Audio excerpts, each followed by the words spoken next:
హరి ఓం.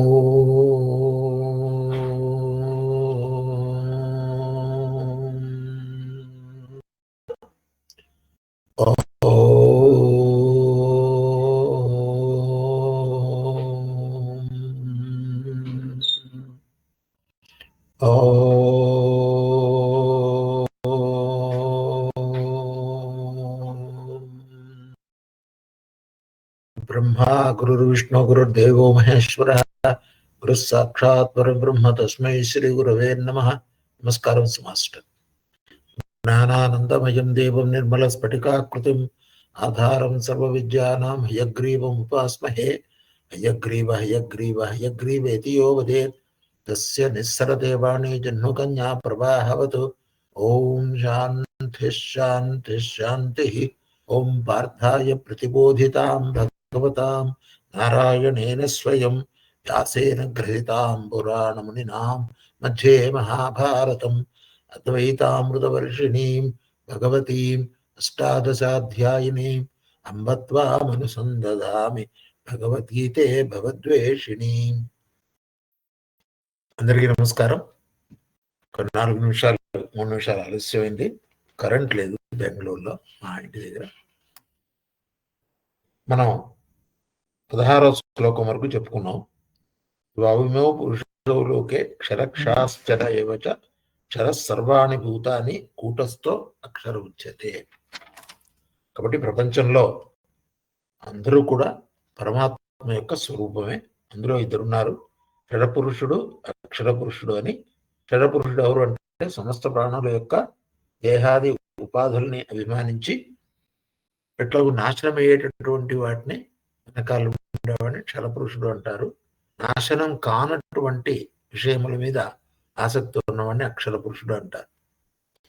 మూడవది పురుషోత్తముడు అని. ఈ పురుషోత్తమ ప్రాప్తి యోగం యొక్క టైటిల్ సంబంధించినటువంటి ఎవరు పురుషోత్తముడు, ఆ పురుషోత్తముడు ఎలా ఉంటాడు, ఎక్కడ ఉంటాడు, మొదలైన విషయాలు ఇప్పుడు ఈ నెక్స్ట్ శ్లోకంలో చెప్తున్నారు. 17వ శ్లోకంలో ఉత్తమ పురుషస్త్వన్యః పరమాత్మేత్యుదాహృతః యో లోకత్రయమావిశ్య బిభర్త్యవ్యయ ఈశ్వరః. బిభర్తి అవ్యయ ఈశ్వరః. ఉత్తమ పురుషస్త్వన్యః పరమాత్మేత్యుదాహృతః యో లోకత్రయమావిశ్య బిభర్తి అవ్యయ ఈశ్వరః. ఎవరైతే లోకత్రయం, ఈ 3 లోకాలను అవిశ్య ప్రవేశించి బిభర్తి భరిస్తున్నాడో అట్టి అవ్యయ నాశరహితుడైనటువంటి ఈశ్వర అంటే మొత్తం ప్రపంచానికి కూడా ఎవరైతే స్వామిగా ఉన్నారో, జగన్నియామకుడు ఎవరైతే ఉన్నారో, అన్య అంటే అక్షరము కాదు అక్షరము కాదు, మూడో వాళ్ళిద్దరికన్నా కూడా వేరైనటువంటి వాడైనటువంటి ఉత్తమ పురుష, ఉత్తమ పురుషుడు లేదా పురుషోత్తముడు ఎవరైనంటే పరమాత్మేతి, పరమాత్మే అని ఉదాహృత చెప్పబడి ఉన్నాడు. ఒకటి క్షరపురుషుడు, ఇంకొకటి అక్షర పురుషుడు, మూడవది ఉత్తమ పురుషుడు. ఉత్తమ పురుషుడు ఎవరంటే ఎవరైతే ఈ క్షరపురుషుడికి అక్షర పురుషుడి కన్నా అతీతంగా ఉన్నటువంటి వ్యక్తి, మొత్తం సృష్టి నడిపిస్తున్నటువంటి వ్యక్తి, ఎవరైతే పరమాత్మ ఎవరైతే ఉన్నారో, ఎవరి మూలకంగా ఈ మొత్తం కార్యక్రమం జరుగుతోందో అటువంటి పరమాత్మ మనకి గజేంద్ర మోక్షంలో ఎవరిని చేజనించు జగము ఎవని లోపల నుండు లీనమై ఎవని అందుడిందు పరమేశ్వరుడెవ్వడు, మూల కారణం ఎవ్వడు, అనాది మధ్యలయుడెవ్వడు, సర్వము తానే అయిన వాడెవ్వడు, వాని ఆత్మభౌ ఈశ్వరునే శరణంబు వెడదు. ఎవరైతే ఈ మొత్తం ప్రపంచాన్ని నడిపిస్తున్నాడో అటువంటి ఆత్మభవుడైనటువంటి ఈశ్వరుని నేను శరణం పెడుతున్నాను. ఆ ఈశ్వరుణ్ణి ఇక్కడ పురుషోత్తముడు అని చెప్పారు. భౌతికమైనటువంటి భవబంధముల గురించి ఆలోచిస్తూ నాశనమైనటువంటి వస్తువుల గురించినటువంటి వాటి వెనకాల పడుతూ అదే శాశ్వతం అనుకొని అటువంటి వాళ్ళందరూ కూడా క్షరపురుషుడు అంటే కొన్ని రోజులకి నశిస్తాయి. అవన్నీ కూడా ఏవి కూడా ఉండవు. కొంతకాల క్రితం ఉన్నవి ఈ రోజు లేవు. కొంతకాలం క్రితం ఉన్న మనుషులు ఇప్పుడు లేరు. కానీ ఎవరైతే అక్షర పురుషుడు ఉన్నాడో, అంటే శాశ్వతమైనటువంటి సత్యమైనటువంటి విషయం నందు ఆసక్తి కలిగిన వాడు, అటువంటి వాడు అక్షరుడు. ఇంకా పురుషోత్తముడు ఎవరంటే మొత్తం ప్రపంచాన్ని చాలా స్పష్టంగా చెప్పారు. ఎవరైతే 3 లోకాల్లో ప్రవేశించి వీటిని అన్నింటినీ భరిస్తున్నాడో అట్టి నాశరహితుడైనటువంటి జగన్నియామకుడైనటువంటి వేరైనవాడు, ఈ అక్షర పురుషుడు కన్నా వేరైనటువంటి వాడు ఎవడైతే ఉన్నాడో ఉత్తమ పురుషుడు, అతన్ని పరమాత్మ అని చెప్తారు. పెద్దలు పరమాత్మను ఉదాహరణ ఇచ్చింది అటువంటి వాడికి పరమాత్మ అని చెప్పారు. మనము ఆ పరమాత్మ తత్వాన్ని మనం తెలుసుకోవాలి. తెలుసుకోవటం కాదు, ధారణ చేయాలి. ధారణ చేసినప్పుడు ఈ క్షరమైనటువంటి విషయములందు ఆసక్తి కలగదు. కొంతమంది చూడండి, చాలా ఎదుర్కొన్న అన్నీ ఉంటాయి, కానీ వాటి ఎందు ఆసక్తి చూపించరు. కారణము పురుషోత్తముని మీది బుద్ధి అని చెప్పాడు ప్రహ్లాదుడు. చక్రహస్తుని ప్రకటించు చదువు పురుషోత్తముని మీది బుద్ధి తండ్రి హరిచేరుమనేది తండ్రి. నిజమైనటువంటి బుద్ధి ఏంటంటే ఆ పురుషోత్తముని మీద ఉన్న బుద్ధి, నిజమైన బుద్ధి. అది హిరణ్యకశిపుడికి ప్రహ్లాదుడు ఇచ్చే సందేశం. అది పురుషోత్తముని మీది బుద్ధి అని. ఇక్కడ కూడా ఆ పురుషోత్తముని యొక్క ఎలా ఉంటుంది, మొత్తం పురుషోత్తమ ప్రాప్తి యోగం యొక్క టైటిల్ సాంగ్ అంటాం కదా మనం, అలా టైటిల్ లేనటువంటి ఆ పురుషోత్తముడు పరమేశ్వరుడు ఎవరైతే ఉన్నారో ఆయన్ని మనం ఆశ్రయించాలి. ఎవరిని ఆశ్రయిస్తే ఇంకా ఏమి ఉండదో ఆయన్ని ఆశ్రయించాలి. నాశరహితుడు, అవ్యయుడు, ఆయన ఎప్పటికీ ఖర్చుగాడు, అయిపోవటం ఉండదు అక్కడ. అవ్యయ అనేది మనకు విష్ణు సహస్రనామంలో ఒక నామం. అవ్యయ ఏమి కానటువంటిది, ఎప్పటికీ ఖర్చు కానటువంటిది. అటువంటి ఒక స్థితిని మనం పొందగలగాలి. పురుషోత్తముని యొక్క స్థితి మనం పొందగలగాలి. పొందగలిగితే అద్భుతమైనటువంటి సాధన కలుగుతుంది. ఏం చెప్తున్నారంటే, నశ్వర దేహాభిమాని కంటేను చిత్ ప్రతిబింబ రూపుడైనటువంటి జీవుని కంటేను వేరుగా ఆత్మ కలదు. అతడే ఉత్తమ పురుషుడు. ఎట్లా అంటే క్షణికమైనటువంటి దేహం యొక్క అభిమానం కన్నా, బద్ధుడగు జీవుని కన్నా కూడా ముక్తుడైనటువంటి ఆత్మ శ్రేష్టము. అటువంటి ఆత్మ, ఈ జీవుడు త్రిగుణ సహితుడు, పరమాత్మ త్రిగుణ రహితుడు, గుణాతీతుడు.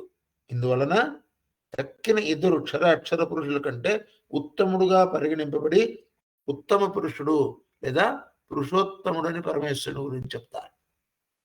ప్రపంచంలో కొంతమంది దేహస్థితి ఎందు, కొంతమంది జీవస్థితి ఎందు ఉంటారు. వాళ్ళిద్దరు సామాన్య పురుషుడే. దేహస్థితి ఉన్నవాడు సామాన్యుడే, అలాగే జీవస్థితి ఎందు ఉన్నవాడు సామాన్యుడే. కానీ ఆత్మయందు ఉన్నవాడు ఉత్తమ పురుషుడు. అది మనం ఖచ్చితంగా తెలుసుకోవాల్సినటువంటిది. పురుషోత్తమ ప్రాప్తి యోగంలో చాలా ముఖ్యమైనటువంటి శ్లోకం. అట్టి ఉత్తమ పురుషత్వమును లేక పురుషోత్తమ తత్వమును అందరూ కూడా ప్రయత్నపూర్వకంగా సంపాదించాలి. సాధన వలన అటువంటి పురుషోత్తమ స్థితిని మనం సాధించాలి, పొందాలి. అన్ని కాలాల్లో కూడా పురుషుడు జీవస్థితిలోనే, బద్ధ జీవితంలోనే ఉండటం అనేది విఘ్నులైన వారికి, తెలిసినటువంటి వారికి అది పద్ధతి కాదు. 24 గంటలు భౌమైనటువంటి విషయం లేదు, భౌతికమైన విషయం లేదు, అలా అంటుకొని ఉండకూడదు. ఆశ్చర్యకరమైన ఉదాహరణ చెప్తాను నేను. ఒక సినిమా లేదా ఒక టీవీ సీరియల్ ఏదైతే ఉందో అది తప్పు కల్పన, ఎవరో రాశారు, ఎవరో యాక్ట్ చేస్తున్నారు అని తెలుసు. అది మాయ యొక్క ఒక కల్పితమైనటువంటి ఒక కథ అని తెలుసు. అయినా దాని యందు లీనమైపోయి పురుషోత్తముడి మీద ఉన్న బుద్ధిని తీసుకొని ఇక్కడ పెట్టేస్తారు. పురుషోత్తముడి బుద్ధి పోదు. నశ్వరమైనటువంటి విషయముల యందు ఆసక్తి, వాటి వెనకాలే పరిగెత్తడం, తిందామా తిరుగుదామా అనే ఇవన్నీ కూడా నాశనం అయ్యేవి. నాశరహితుడు, అవ్యయుడు అయినటువంటి పురుషోత్తముని మీద మనం బుద్ధే నిజమైనటువంటి బుద్ధి. కనుక ఇక్కడ ఏం చెప్తున్నారంటే, విఘ్నులైన వారికి, తెలిసినటువంటి వారికి ఈ నాశనమయ్యే విషయముల మీద ఆసక్తి పెంచుకోకూడదు. క్రమంగా దేహస్థితిని, జీవస్థితిని, దేహస్థితి అంటే మనుష్య స్థితి, జీవస్థితి అంటేనేమో పురుష స్థితి దాటి సాక్షి అయినటువంటి ఆత్మ యొక్క స్థితికి, అనగా పురుషోత్తముని స్థితికి వచ్చిన వాడు మాత్రమే ధన్యుడు. ధన్యత చెందాలి అంటే పురుషోత్తమ స్థితికి మనం చేరడానికి ప్రయత్నం చేయాలి. అట్టి స్థితియే జీవితం యొక్క పరమావధి, పరమ లక్ష్యము. దానివల్ల మాత్రమే జన్మ సార్థకమవుతుంది. తక్కిన ఏ ఇతర క్రియల చేత ఈ మానవ జన్మ సార్థకతను పొందలేదు. చాలా స్పష్టంగా చెప్పారు. భగవద్గీత చదివితే ఏమిటి లాభం అంటే ఇదే లాభం. ఇంతకుముందు మనకి భౌతికమైనటువంటి విషయంలో ఆసక్తి ఎక్కువగా ఉందనుకోండి, ఈ చాప్టర్ చదువుకుంటే ఈ అధ్యాయంలో మన బుద్ధి అటువైపు మరలుతుంది. కారణం ఏంటి? ఇప్పుడు ఏదైతే ఉపాధి దొరికిందో మనకి, దేహము, ఇంద్రియము, మనస్సు, ఇవన్నీ కూడా ఏదైతే ఉపాధులు ఉన్నాయో ఇవన్నీ కూడా భోగము వైపే, భౌతికమైన విషయంలో ఆసక్తి చూపిస్తుంది. కావని దివ్యమైనటువంటి పరమపదమైనటువంటి పరమాత్మ స్థితిని తెలుసుకోవడానికి ఏ జీవుడైతే ప్రయత్నం చేస్తాడో వాడు జీవస్థితి నుంచి ఉత్తమ స్థితికి వెళ్తాడు. అటువంటి వాడినే ఉత్తమ పురుషుడు లేదా పురుషోత్తముడు అని పిలిచారు. ఆ స్థితిని చేరడం కూడా చాలా సులభం. మనం అనుకుంటాం మా వల్ల ఏమవుతుందండి, మేము భవనంలో ఇరుక్కుపోయినాం. ఎవరు బంధించలే మనల్ని. గుర్తుపెట్టుకోండి, మనం పశువులం కాదు. పశువులు అంటే పెద్దలు ఏం చెప్పారంటే పాశముల చేత బంధింపబడినది పశువు. మీరు ఏదైనా తీసుకోండి, ఏ పశువైనా తీసుకోండి, దానికి మెడకి తాడేసి కట్టేస్తారు. ఏదైనా సరే కాలుకు తాడేస్తారు. ఏనుగు లాంటి దాన్ని కూడా కాలుగా ఒక గొలుసు వేసి కట్టేస్తారు, బంధింపబడినటువంటి. బట్ జీవుడు బంధన స్థితిలో లేడు. వాడికి వాడు కాళ్ళకి వేలికి వేసుకొని అన్ని ఇరుక్కుపోయి ఇది బాగుంది, అది బాగుంది, ఇది కావాలి, అది కావాలి అంటే ఒక్కొక్కటి కావాలన్నప్పుడల్లా ఒక చిన్న తాడు పెట్టి కట్టేసుకున్నట్టు అవుతూ ఉంటుంది.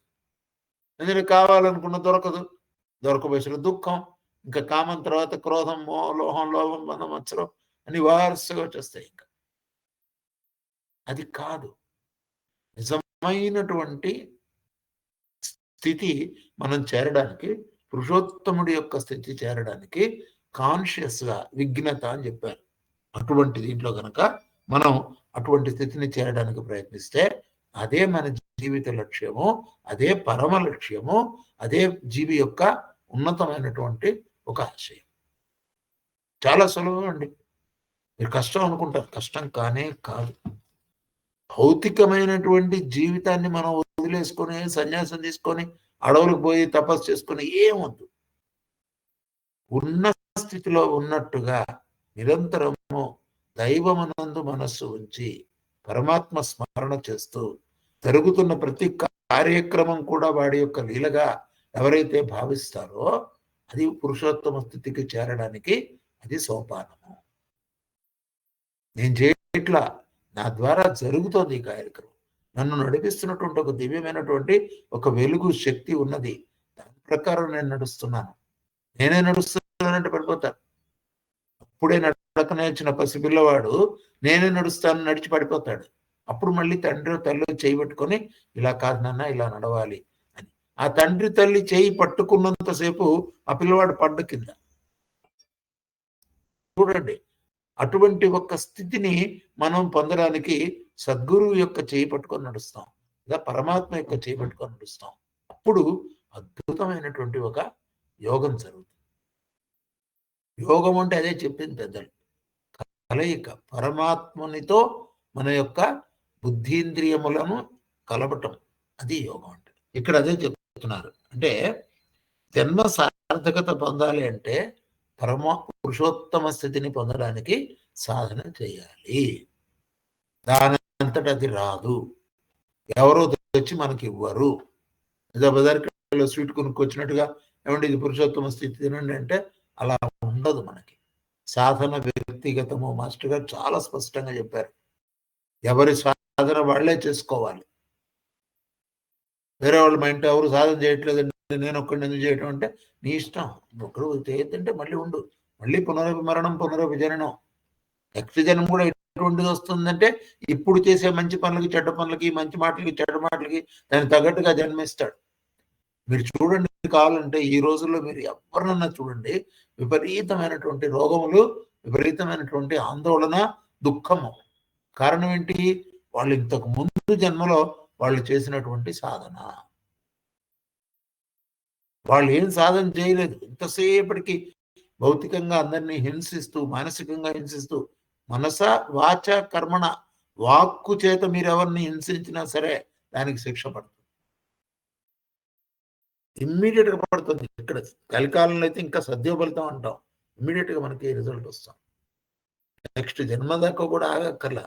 ఎంతమంది హ్యాండిక్యాప్డ్ పిల్లల్ని చూస్తున్నాం, ఎంతోమంది చిన్న పసిపిల్లలు ADHD, ఆటిజం, మా క్లినిక్ ఎన్ని కేసులు వస్తున్నాయి. ఇప్పుడు ఏం తప్పు చేశాడండి పాపం? 3 సంవత్సరాల పిల్లవాడు, మాటలు లేవు, మాట్లాడటం లేదు, దెబ్బ మెమ్మ అటు ఇటు చూస్తున్నాడు. ఏం ద్రోహం చేశాడు? ఎవరిని ఇబ్బంది పెట్టాడు? ఏమిటి కారణం అటువంటి స్థితికి రావడానికి? ఇంతకుముందు జన్మలో ఎవరిని సరిగా ఎదనివ్వకుండా తొక్కేసి వాళ్ళందరినీ నాశనం అయ్యేట్టుగా చూసి మనసావాచ కర్మణ వాళ్ళకి ఒక విధమైనటువంటి ఇబ్బందులు కలిగించిన వాడు ఇమ్మీడియట్ జన్మలో ఒక ఆటిజం చైల్డ్గా పుట్టాడు.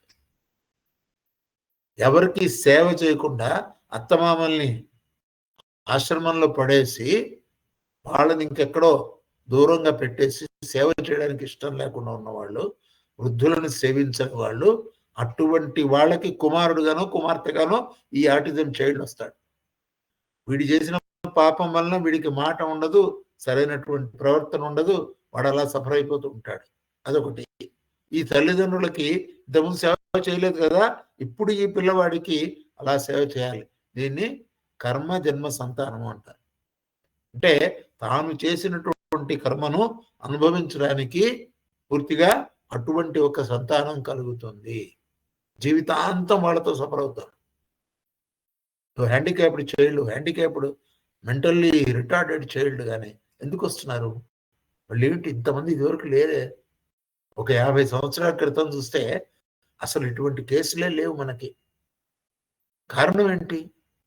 మనిషి యొక్క ప్రవర్తనలో కలిగినటువంటి మార్పు ఏదైతే ఉందో ఆ మార్పు వలన నేనే పైకి రావాలి, నా కింద ఎవరు రాకూడదు అని అలా ఇంకొకళ్ళని హింస పెట్టేసి తొక్కేస్తే ఆ జన్మ అయిపోయిన తర్వాత మరుసటి జన్మ ఇటువంటి జన్మ వస్తుంది.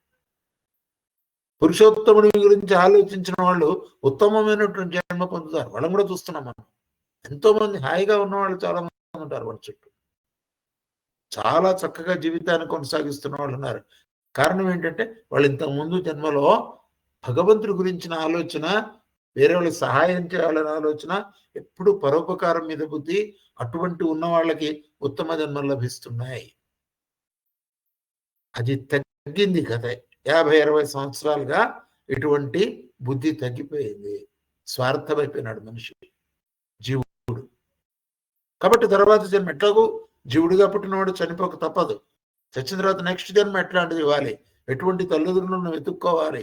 ఆ జీవుడు అటువంటి తల్లిదండ్రులను వెతుక్కొని తాను ఒక ఆటిజం చైల్డ్ గానో, అయితే మెంటల్లీ రిటార్డెడ్ చైల్డ్ గానో, ఫిజికల్లీ రిటార్డెడ్ చైల్డ్ గానో పుట్టి అటువంటి తల్లిదండ్రులకు పుట్టి వాళ్ళ చేత సేవ చేయించుకుంటాడు. ఇంతకుముందు అమ్మా నాన్నని ఆ వృద్ధాశ్రమంలో చేర్చిన వాడు కొడుకుగా పుడతాడు.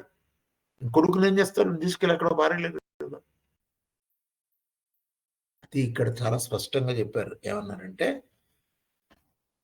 పురుషుడు, అక్షర పురుషుడు కాకుండా ఉత్తమ పురుషుడు అయినటువంటి భగవంతుని యందు మనము మన మనస్సును నిలపాలి.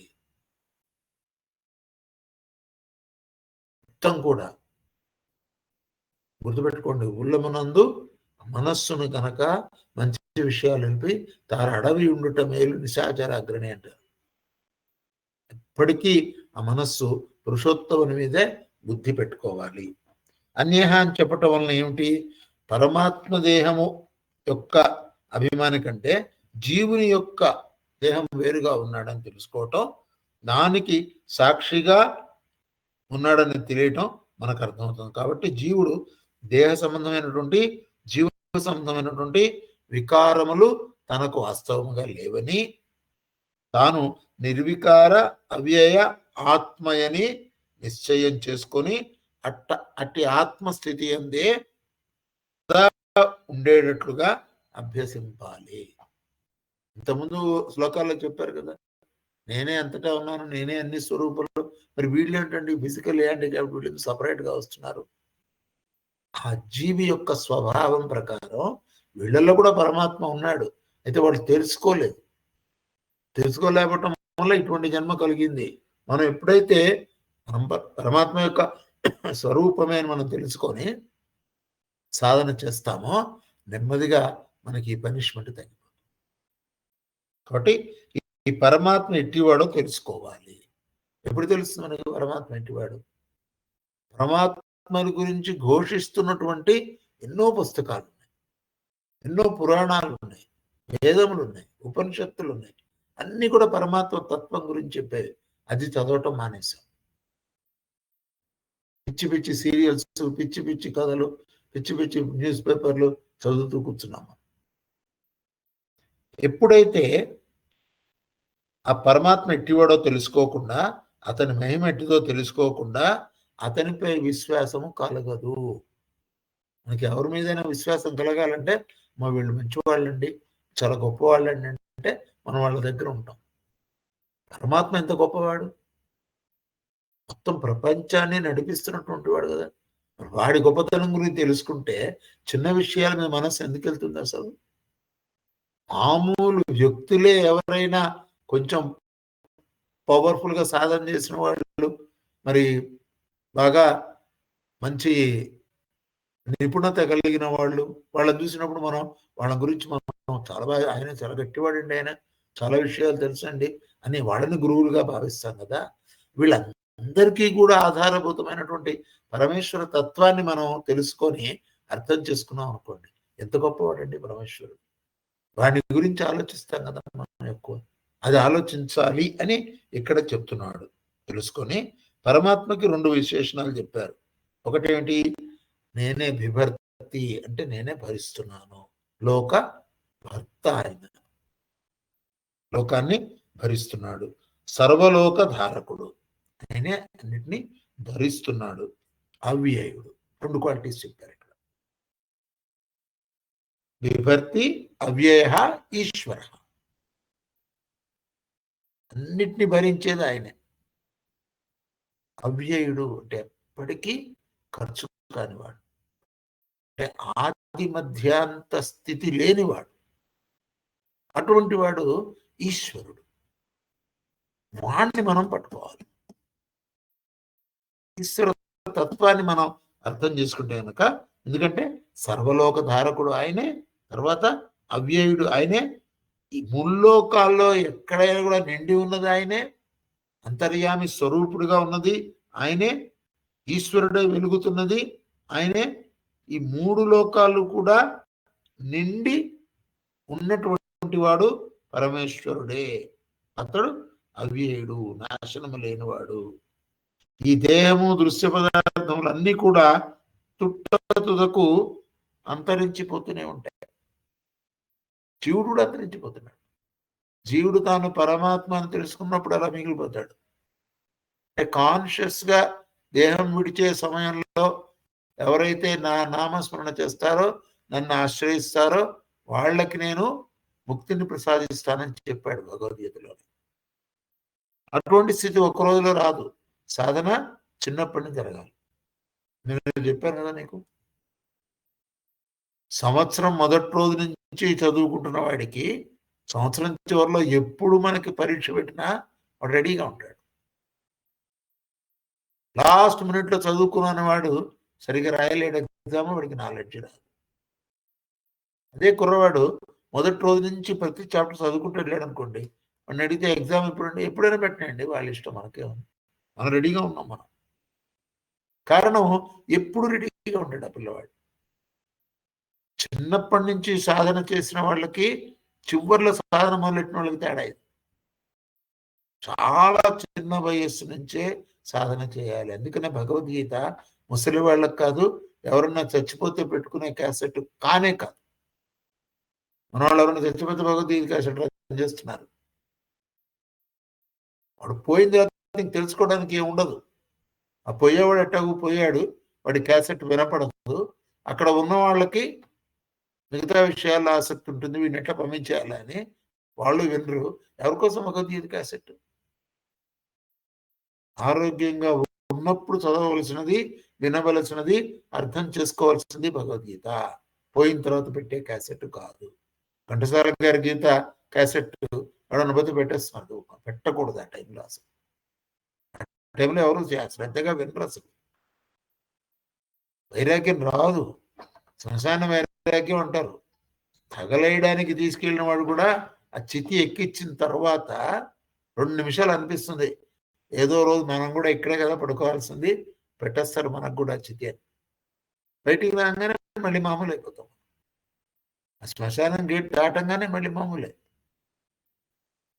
ఏమిటి కారణం అంటే ఆ వైరాగ్యం నిజమైన వైరాగ్యం కాదు. అదే మొదటి రోజు నుంచి, పుట్టిన క్షణం నుంచి భగవంతుని యందు ఆసక్తి పెంచుకుంటే, అది మనకు ప్రహ్లాదుడు స్టోరీ చెప్పింది. 5 సంవత్సరాల వయస్సులో ఆయన ఆ రాక్షస బాలకులందరినీ కూర్చోబెట్టి నారాయణ తత్వాన్ని చెప్పాడు. చండామార్కుల వారికి నారాయణ తత్వాన్ని చెప్పాడు. తండ్రి అయిన హిరణ్యకశిపుడు చెప్పాడు విష్ణుతత్వాన్ని. ఎలా సాధ్యమైంది? తల్లి గర్భంలో ఉండగానే నారదుడి చేత ఉపదేశాన్ని, నారాయణ మంత్రాన్ని ఉపదేశాన్ని పొందినవాడు ప్రహ్లాదు. అందుకని ఈ శ్లోకంలో ఏం చెప్తున్నారంటే 17వ శ్లోకంలో మొత్తం 3 లోకములను నడిపిస్తున్నటువంటి వాడు ఎవరైతే ఉన్నాడో, అవ్యయుడైన వాడు ఎవరైతే ఉన్నాడో, నాశనము లేని వాడైతే ఎవడైతే ఉన్నాడో ఆ పరమాత్మే మన సాధన వస్తువు అవ్వాలి. ఆయన గురించిన చింతనే ఉండాలి. అందరిలోనూ ఆయన్నే మనం దర్శించాలి. ఇది అంతర్యామి సాధన. నేను అందరిలో చూస్తానండి, మా పక్కింటి ఆయనలో మాత్రం లేడు ఆయన. ఎందుకు? మన నాతో పొట్టాడు, అప్పటి నుంచి లేడు, పారిపోయాడు. మీతో పొట్టడంగానే దేవుడు పారిపోతాడా? మన ఒప్పుకోం. కారణం ఏంటి? వాళ్ళు లేడండి అంతే. నేను అంతర్యామిని రా నాయన, మొత్తం నిండి ఉన్నానని చెబుతాడు ఆయన. చెప్పినా సరే మనకి డౌట్. కాబట్టి శ్లోకం చూడండి, మళ్ళీ చెప్తాను. ఉత్తమ పురుష, ఉత్తముడైనటువంటి పురుషుణ్ణి మనం ఆశ్రయించాలి. పురుషోత్తముణ్ణే ఆశ్రయించాలి. పురుషోత్తముణ్ణే మనం పొందాలి. కాబట్టి అట్టి అవ్యయమైనటువంటి ఆత్మపదకము కొరకే, పురుషోత్తమ స్థితి కొరకే ప్రతి ఒక్కరూ ప్రయత్నించాలి.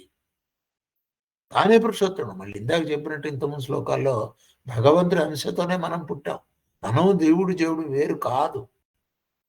తెలుసుకోవటం అనేది అక్కడ ఇంపార్టెంట్. ఏం తెలుసుకోవటం?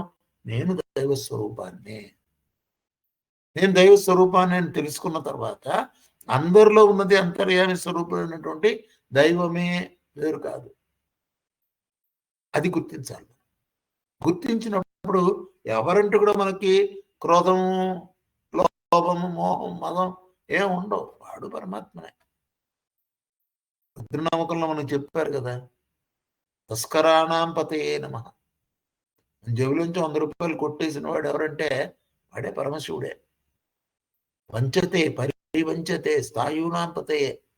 వంచిన వాళ్ళలో ఉన్నది వాడే, వాడిని మళ్ళీ వంచిన వాళ్ళలో ఉన్నది వాడే. మన జేబుల నుంచి ఎవడో కొట్టేసి జేబులో పెట్టుకుంటే ఆయనకి జేబులో నుంచి ఇంకోటి కొట్టేస్తాడు వాడిని. అందరూ కూడా పరమాత్మ స్వరూపమే అని చెప్పాడు రుద్రనామకంలో. ఇది మనకు చాలా ముఖ్యమైనటువంటి సాధన. త్యాగరాజస్వామి ఒక కీర్తనలో, మరుగేలరా ఓ రాఘవ అనే కీర్తనలో మొదటి చరణంలో రాసింది ఇదే. అన్ని నీవనుచు అంతరంగమున తిన్నగా వెతకి తెలుసుకుంటున్నయ్యా, నిన్నే గాని మదిని ఎన్నజాలనురా నన్ను బ్రోవుమయ్యా. త్యాగరాజనుత. అన్ని నీవు అనుచు. గుర్తుపెట్టుకోండి, కనపడే ప్రతి జీవుడు, ప్రతి వస్తువు, ప్రతిదీ మనకు దృశ్యమునందు మనకు కనబడే ప్రతిదీ కూడా అన్ని నీవు. నీవు అంటే ఇక్కడ పరమాత్మను ఉద్దేశిస్తున్నాం కాబట్టి పరమాత్మ యొక్క స్వరూపమే అని అనాలి. అనుచు. నన్ను ఒకసారి ఒక మీటింగ్లో సామాన్యులైనటువంటి గృహస్థు, ఏదో వ్యాపారం చేసుకుంటున్నవాడు, ఎలా సాధన చేయాలో చెప్పండి మాస్టర్ అని అడిగారు. ఆ రోజు నీ శ్లోకం చెప్పాను, ఈ పాట పాడాను. అన్ని నీవు అనుచు అనాలి. పరమాత్మ నువ్వే నువ్వే నువ్వే నాయన, ఈ మొత్తం నిండి ఉన్నది నీవే, సకలము నీవే అని నీవు అనుచు అంతరంగమున. ఎక్కడున్నాడు వాడు? హృదయ సన్నివిష్టం అని చెప్పాడు కదా ఇంతకుముందు శ్లోకంలో. నీ హృదయంలోనే ఉన్నా నేనని చెప్పాడు. అంటే ఎక్కడ వెతకాలి? అంతరంగమున. ఒక్క పాటలో, ఒక్క చరణంలో పరమాత్మ తత్వాన్ని మొత్తాన్ని పెట్టారండి త్యాగరాజు గారు. అంతరంగమున ఏం చేయాలి? వెతకాలి. అట్లా మన అనంగానే కనపడ్డాయన వ్యక్తంగాడు. వెతకాలి. ఎలా వెతకాలి? తిన్నగా వెతికి. చూడండి అసలు పదాలు ఎట్లా పడ్డాయో చూడండి. అన్ని నీవు అనుచు అంతరంగమున తిన్నగా వెతికి తెలుసుకోండి. ఫైనల్లీ నోయరు, నోను, నాలెడ్జ్ అన్నీ ఆయనే. ఎప్పుడు సాధ్యమవుతుందంటే వెతకాలి, అన్వేషణ కావాలి. అన్వేషణ ఉన్నప్పుడు వెతుకుతూ ఉంటే ఆయన కనపడతాడు. ఎలా కనపడతాడు? అన్ని రూపాల్లో కనపడతాడు. సామాన్యుడు సాధకుడు చిన్న వ్యాపారం చేసుకునేవాడు, చిన్న ఉద్యోగం చేసుకునేవాడు, లేకపోతే ఇంట్లో ఉన్నటువంటి గృహిణి సాధన ఎలా చేయాలంటే ఈ పాట మరుగేలరా ఓ రాఘవ ఒక్క చరణం. అన్ని నీవు అనుచు అంతరంగమున తిన్నగా వెదకి తెలుసుకుంటున్నయ్యా. అయిపోయిందండి. మొత్తం సాధన ఒక చిన్న పాటలో, చిన్న చరణంలో ఇచ్చాడు త్యాగరాజు గారు. శ్రీరాముని యొక్క కృప, పరమాత్మ యొక్క కృప రాయట్లేదని చెప్పాడు ఆయన. నేను పాడట్లేదు, ఆయనే భగవంతుడు. అట్లా సరెండర్ అయినారు కాబట్టే వాళ్ళు ఎప్పటికీ చిరంజీవులు. ఎన్ని వందల సంవత్సరాలైనా త్యాగరాజ కృతులు ఎందుకు అలా మిగిలిపోయినాయి? మనమే కాదు, తెలుగువారే కాదు, త్యాగరాజ కృతులు అన్ని భాషల వాళ్ళు పాడతారు. అర్థమవుతుందా అర్థం కాదా అనే సంబంధం లేదు. చూడండి, మలయాళం వాళ్ళు పడతారు, కన్నడ వాళ్ళు పడతారు, తమిళ వాళ్ళు పడతారు, అందరూ త్యాగరాజ కృతులే పడతారు. తెలుగువాడు ఆయన. తమిళంలో సెటిల్ అయినాడు, కేరళ దగ్గర. వాళ్ళకి అసలు ప్రాంతాలు, భాషలు ఏముండవు కదా. అతీతమైనటువంటి ఒక స్థితిని చేరినటువంటి వాళ్ళు త్యాగరాజు. ఇక్కడ కూడా ఆ పురుషోత్తముని మీద మనం బుద్ధిని పెంచుకోవాలి, దాని యందు ఆకర్షణ పెరగాలి. ఎప్పుడు పెరుగుతుంది? ఆయన గురించి తెలుసుకుంటే తెలుస్తుంది. ఆయన గురించి ఏం తెలుసుకోవాలి? ఆయనే అంతా నిండి ఉన్నాడని తెలుసుకోవాలి, ఆయనే అంతా నడిపిస్తున్నాడని తెలుసుకోవాలి, ఆయనే మన బుర్రలో ఫ్లాష్ అవుతాడని తెలుసుకోవాలి. ఎవరైనా ఎగ్జామ్ రాస్తూ ఉంటే గుర్తుకు రాలేదండి అంటారు, బాగా రాయలేదంటే. బాగా రాసినాడు, అదేంటోనండి ఆ క్షణంలో అన్ని గుర్తుకు వచ్చేసాయి, రాసేసానండి, మంచి మార్కులు వచ్చాయి. గుర్తుకు తెచ్చేవాడే పరమాత్మ. ఆ పరమాత్మనే సద్గురు రూపంలో మనకు వస్తాడు. ఆయనే అందరి దగ్గరికి రాడు కదా. సద్గురు రూపంలో వచ్చి ఇటువంటి ఒక చక్కటి విశేషాలన్నీ వాళ్ళు చెప్తారు మనకి. పరమాత్మ యందు ఆసక్తి కలిగిస్తారు. సద్గురువు తన దగ్గర పెట్టుకోడు ఎవరిని.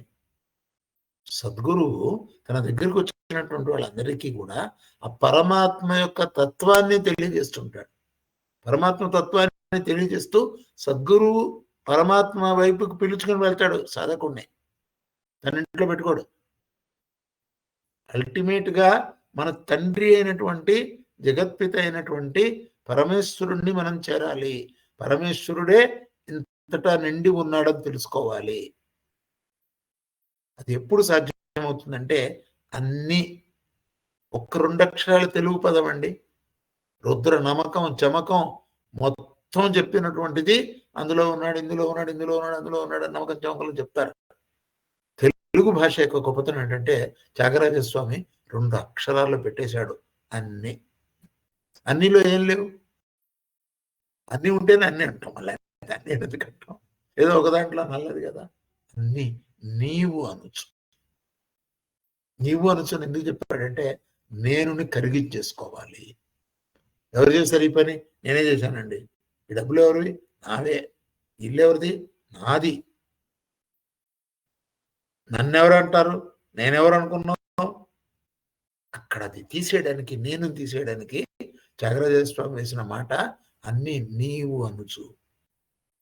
పరమాత్మ వైపు చూపిస్తూ అన్ని నువ్వే నాయన, నాకు 20 ఈ స్థితిలో నేను ఉన్నానంటే మంచి స్థితిలో కారణం నువ్వే. నాకు ఎప్పుడు అన్నం దొరుకుతుందంటే నువ్వే. పడుకోవడానికి ఇల్లు ఉందంటే చొక్కా వేసుకోవడానికి చొక్కా ఉంది, పడుకోవడానికి ఇల్లు ఉంది, రోటీ కప్పడం మొక్క అన్నీ నువ్వే, అన్నీ నువ్వే, అన్నీ నువ్వే, అన్నీ నువ్వే. ఆ నువ్వే నువ్వే నువ్వే అనడం మొదలెడితే నేను నేను నేను కరిగిపోతుంది. ఎప్పుడైతే నేను కరిగిపోయిందో ఇక నేను లేను. నేను లేకపోయేసరికి ఉన్నది ఆయనే. అది ఆయన చెప్పింది. అంతా నేనే నిండి ఉన్నాను నాన్న, నువ్వు కూడా నేనేరా అని చెప్పాడు. తెలుసుకున్న తర్వాత తిన్నగా వెదకి తెలుసుకుంటున్నాయ్యా. వెతకాలి, తిన్నగా వెతకాలిరా ఇట్లా వంకాయ రూట్లో వెళ్తే దొరకడాయన. వెతికితే సరిపోదు, తెలుసుకోవాలి. అప్పుడు నిన్నే గాని మదిని అన్నదాలనురా. ఇప్పుడు కీర్తన వినండి మీరు క్లాస్ అయిన తర్వాత. అద్భుతమైనటువంటి అర్థం దాంట్లో. ప్రతిదీ కూడా వేదాంతపరంగానే రాశారండి. భగవద్గీతలో చెప్పని విషయం అంటూ లేదు. త్యాగరాజు, పురంధరదాసు, అన్నమయ్య వాళ్ళు టచ్ చేయని విషయం లేదు.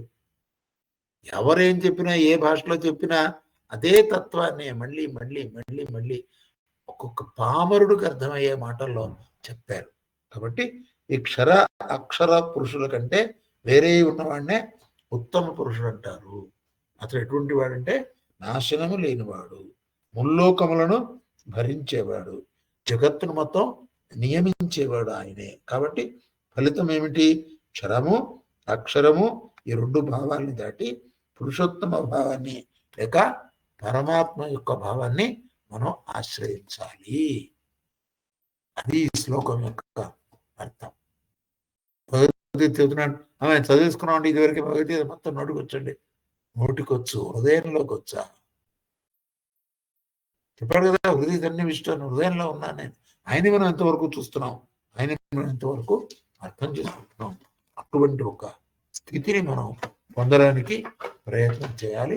అప్పుడు మాత్రమే పరమాత్మ యొక్క తత్వము మనకు అర్థమవుతుంది. లేకపోతే అర్థం కాదు. భరిస్తున్నది ఆయనే, నడిపిస్తున్నది ఆయనే, అంతటా నిండి ఉన్నది ఆయనే, నాలో కూడా నిండి ఉన్నది ఆయనే. అన్ని నువ్వే నాయన అని మనం చెప్పుకొని గనక మనం సాధన చేస్తే సాధకులుగా మనం ఒక జీవితానికి ధన్యత చేకూరుతుంది. మళ్ళీ వచ్చే బుధవారం నాడు మిగతా శ్లోకాలు చెప్పుకుందాం. స్వస్తి ప్రజాభయ పరిపాలయంతాం న్యాయేన మార్గేణ మహిం మహిషా గోబ్రాహ్మణేభ్యః శుభమస్తు నిత్యం లోకాః సమస్తాః సుఖినో భవంతు. హరి ఓం తత్సత్.